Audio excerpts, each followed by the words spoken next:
안녕하세요. 뉴스와 사람들입니다. 신장식의 뉴스하이킥에 출연한 이낙연은 이재명 대표는 왜 물러나야 하냐는 신장식 변호사의 질문에 이렇게 발언했지요.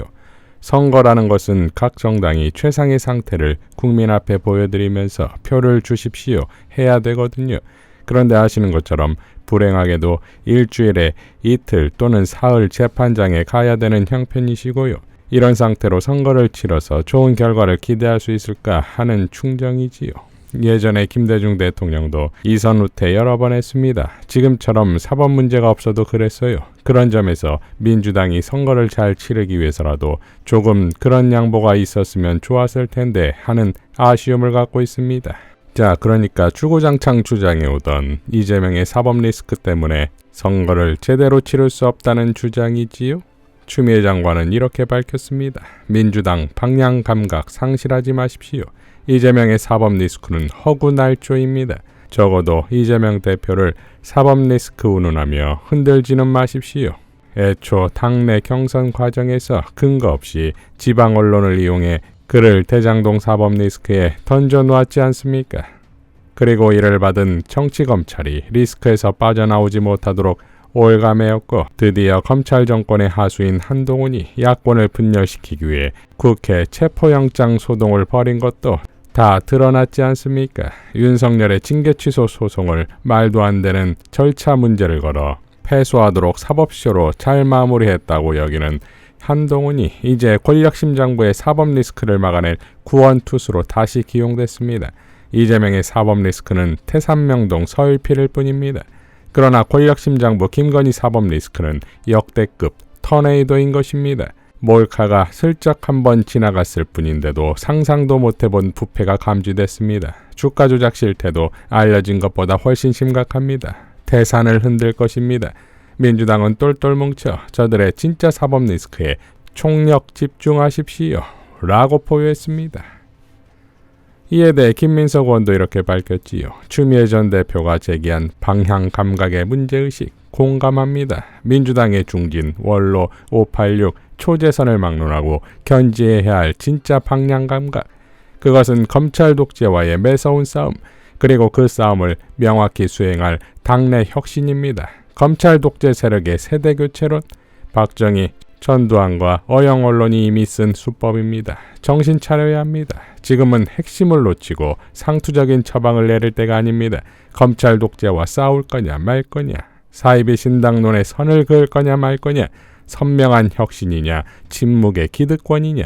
민주당의 길은 명확합니다. 검찰 독재 종식, 검찰 독재와의 싸움에 불투명한 세력의 혁신과 교체, 80년 서울의 봄을 빼앗긴 온갖 오류를 깊이 성찰할 때입니다. 당을 흔들 때가 아닙니다. 라고 밝혔습니다. 송혜원 언론인도 이렇게 밝혔지요. 선거라는 것은 각 정당이 최상의 상태를 국민 앞에 보여드리면서 표를 주십시오 해야 되거든요. 민주당이 선거를 잘 치르기 위해서라도 조금 그런 양보가 있었으면 좋았을 텐데 하는 아쉬움을 갖고 있습니다. 이낙연 전 민주당 대표가 그런 말을 했답니다. 그 말을 이렇게 돌려드리고 싶네요. 윤석열 정권은 다음 총선에 올인하고 있습니다. 검찰, 방통위 등 국가기관을 총동원하여 공포 분위기를 조장하고 검열을 일상화하고 있습니다. 그런 상황에서 민주당이 선거에 임하는 최상의 상태가 되려면 이재명 대표를 중심으로 똘똘 뭉쳐 윤석열 정권 심판에 민주진영의 힘을 한데 모으는 것이고, 탈당 운운하며 당내 지분을 요구하는 행위는 적전 분열을 키워 일본의 자민당처럼 영구 집권을 노리는 윤석열 정권을 돕는 반민주 이적 행위와 다름없습니다. 민주당이 선거를 잘 치르기 위해서라도 백의종군하는 자세로 뒤에서 조용히 진심으로 민주당을 돕는 그런 양보가 있으면 좋을 텐데 하는 아쉬움을 갖고 있습니다. 지금 이낙연 전 대표의 언행에서는 조금의 진정성도 느껴지지 않습니다. 선거를 또 망치려고 하는가 하는 불안감만 키우고 있습니다. 지난 대선에서 민주당은 왜 0.73% 차이로 졌는지 많은 국민은 알고 있습니다. 그 선거에서 윤석열은 당선되었고 이 나라는 선진국 문턱에서 미끄러져 위기의 수렁으로 빠져들고 있습니다. 라고 밝혔습니다. 자, 이낙연은 대장동 제보자가 이낙연의 최측근이라는 보도에 대해 누구한테 제보를 받아서 했겠죠? 라고 답변했지요. 과연 누구한테 제보를 받은 것일까요? 지난 정봉주 전 의원은 새날에 출연해 다음과 같이 발언했지요.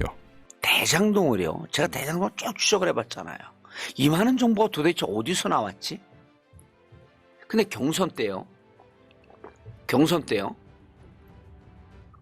우리 경선 때 이낙연 진영에서 이 대장동에 대한 정보가 쏟아져 나오기 시작을 합니다. 그때 사람들이 이렇게 추정을 했죠. 윤영찬 의원이 동아일보 출신이다 보니까 동아일보 쪽에서 동아일보과 공유하는 그 파일들이 넘어온 것 아닌가? 제가 언론사 웬간히 다 압니다. 그리고 프라님도 잘 아시지만 동아일보 취재력은 그렇게 높지 않아요. 이게 조선일보에서 왔다면 난 이해가 돼요. 조선일보 취재력은 막강합니다. 근데 동아일보에서 와? 동아일보가 아니구나. 이런 생각이 든 거예요.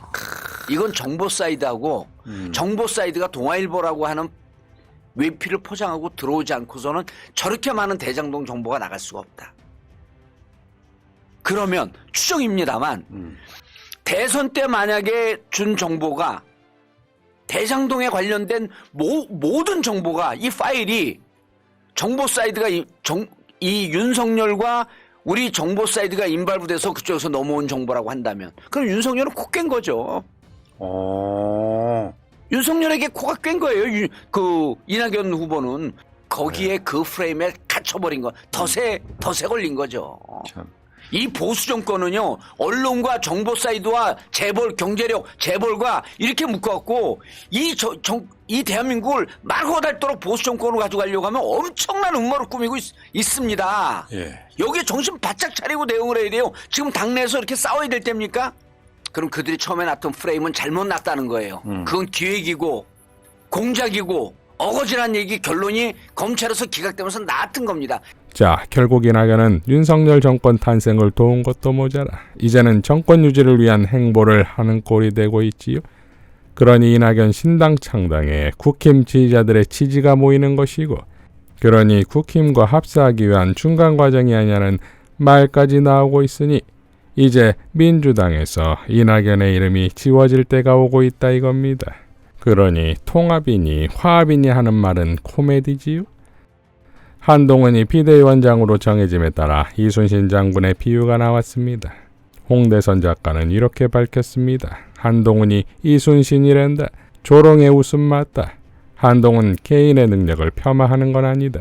하지만 우습다. 이순신이라는 이름을 가져다 쓰면서 우습지 않기를 바라는 자체가 한국인으로서 이상한 거다. 박정희는 현충사를 성역화하고 이순신을 기렸지 감히 자신을 이순신에 비유하지 못했다. 현충사 현판을 쓰긴 했다. 그건 적어도 박정희 입장에서는 현판 글씨를 바친 거지 맘먹자는 건 절대 아니었다. 그 정도로도 독재자의 권력남용이라고 먹은 욕이 한바탕이다.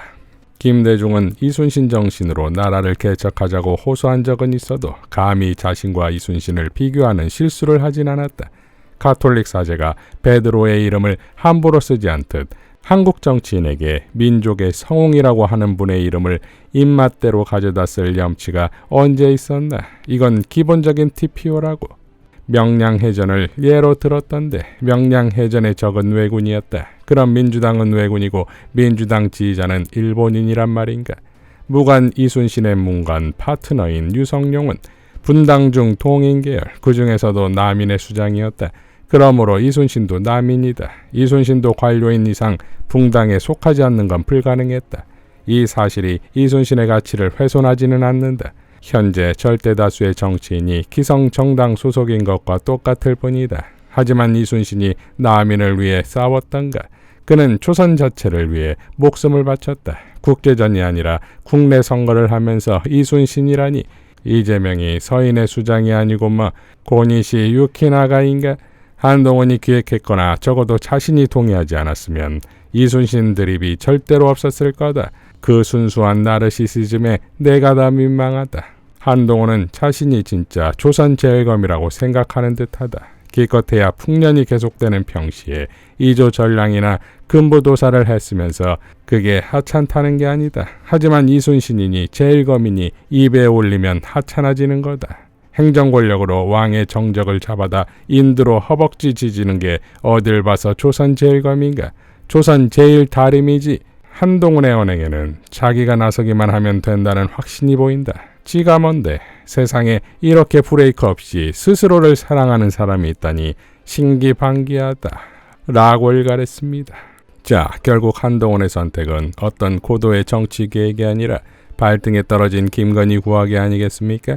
대통령실이 김건희 특검 반대 입장을 슬슬 내보이고 있고 이미 한동훈은 낙법이라 규정했으니 거부권 행사는 당연한 것인데 이를 재의결할 결정적 타이밍은 민주당이 쥐게 되겠지요. 즉 한동훈은 재의결에 반발하지 않도록 국힘의원들을 컨트롤해야 하는 것인데 그게 되겠습니까? 이종필 교수는 다음과 같이 밝혔지요. 윤석열 대통령 임기가 아직 3년 5개월이나 남은 시점에서 2인자인 한동훈 장관이 여의도 정치의 전면에 나선다는 것, 그건 윤석열 대통령에게도 한동훈 장관에게도 그리 좋아 보이진 않는다. 윤석열 한동훈의 관계는 전두환 노태우의 관계와 비슷한 면이 있다.